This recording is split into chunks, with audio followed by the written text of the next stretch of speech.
Alberta students will be back in the classroom this Wednesday. The government is legislating striking teachers back to work as they enter the fourth week of job action using the notwithstanding clause. As teachers and parents gathered outside the legislature calling for smaller class sizes, the Premier invoking the rarely used notwithstanding clause, which allows a government to pass legislation that overrides certain fundamental legal rights, in this case, teachers' rights to strike. This is a very unique case. Certainly not.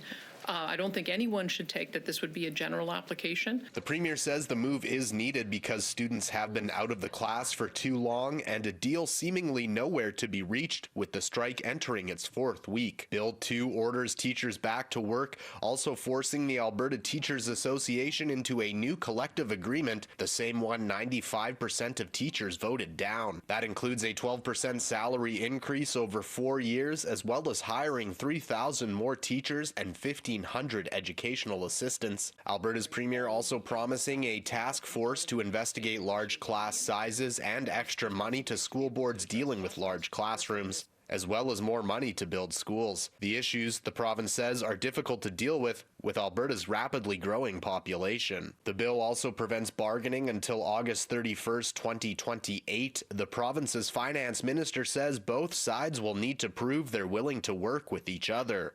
We're going to show teachers that we heard them loud and clear, and we're going to work on a bunch of different avenues to address classroom size and complexity. Largely, we agree about the challenge. We're disagreeing about how to fix it and the speed at which we can.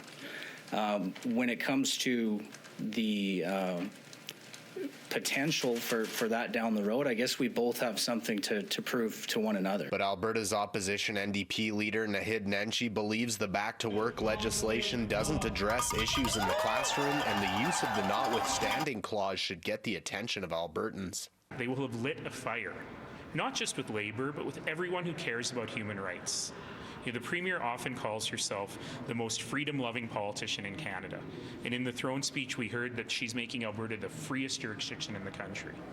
You cannot do that while you're systematically stripping away people's rights. Bill from the province also allowing provisions that could charge teachers striking past Wednesday $500 per day and $5,000 per day for unions. Reporting from Edmonton, Darcy Ropchan, City News.